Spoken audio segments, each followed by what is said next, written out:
I never imagined a single phone call could erase the happiest day of my life. One day after our wedding, my phone rang with a number I didn't recognize, and the voice on the other end made my stomach drop. "We rechecked the security footage from last night. You need to see this." At first, I thought it was a prank.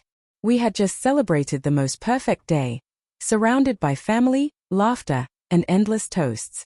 But something in the restaurant manager's tone, calm, steady, yet oddly grave, made my heart hammer in my chest. The morning had been quiet. My wife, Anna, was still in our suite, laughing softly as she scrolled through wedding photos on her phone. She seemed radiant, untouched by fatigue, while I nursed a bitter coffee and replayed every moment of the previous night. I shrugged off the unease creeping up my spine, blaming exhaustion. Then came the text. A simple message from an unknown number. Security footage from last night. Call immediately.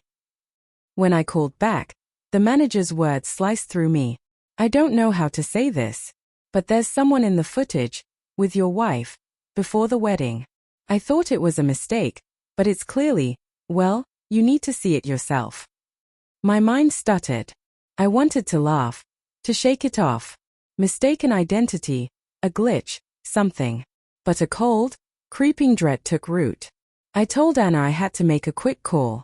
She smiled, brushing a loose strand of hair from her face. "Everything okay?" she asked.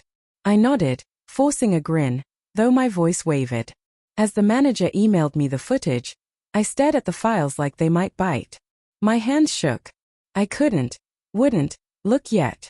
Something in me screamed denial. Still, I opened the first clip. There she was. Anna, laughing, leaning close to a man I didn't recognize. He wasn't one of the groomsmen. Not a friend I'd met. They were too familiar.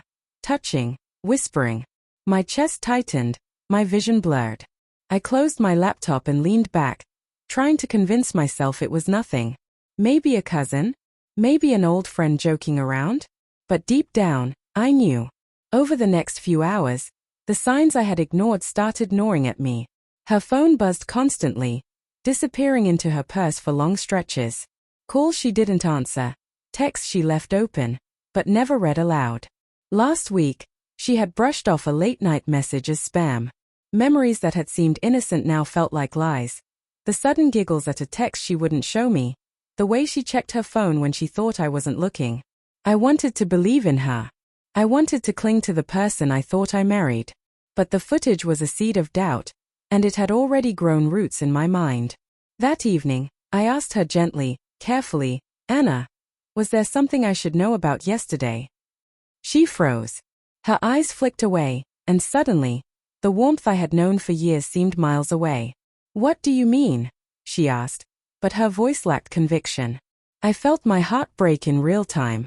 The confrontation was a slow burn, not a scream or a fight, just the quiet unraveling of trust. I pressed, and finally, her shoulders slumped. Tears welled up, but they didn't wash away the guilt. "Yes," she whispered. "It was a mistake.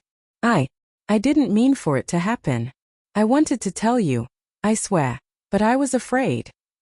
I sat in silence, absorbing the truth, replaying every shared glance and whispered joke, trying to reconcile the woman I loved with the woman on that screen. The betrayal was visceral, a raw, burning ache. Memories I had cherished became poisoned. Even the way she had held my hand the night before felt like a cruel pretense. We talked for hours, angry, quiet, tearful.